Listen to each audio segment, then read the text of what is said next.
Putin को भारत गस्त तारीख चूड़ांत होगा पूर्व चीन भारत सहित सीमा बद समाधान करने को राजी हो जाइछि। चीन को भारत निकटतर करने रूस राष्ट्रपति पुटिन को भूमिका को प्रतिरक्षा विशेषज्ञ माने गुरुत्वपूर्ण बोली विवेचना करुछंती।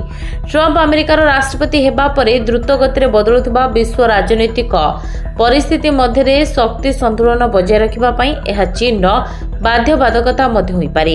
एपरि परिस्थिति रे भारत सहित संपर्क बजाय रखिबा चीन पई हितकर बोली मने करा जाउछि। आपनको कहि रखुछु जे एपरि विश्व परिस्थिति मध्य चीन सेना पीपुल्स लिबरेशन आर्मी गुरुवार कहिछि जे सीमा समस्यार एक निरपेक्ष एवं न्यायपूर्ण समाधान कार्यकारी करने सहित दृढ़ एवं स्थिर प्रतिरक्षा संपर्क बजाय रखिबा पई भारतीय सेना सहित काम करने को प्रस्तुत।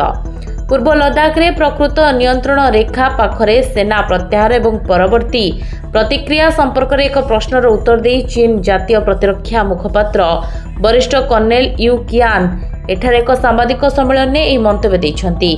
सीमा समस्या एक निरपेक्ष एवं न्यायपूर्ण समाधान कार्यकारी करने पई चीन सेना यार भारतीय प्रतिपक्षों सह मिसी काम करने को इच्छुक से सांबादिक मानक कहिछंती। Bureau report Dinlipi live.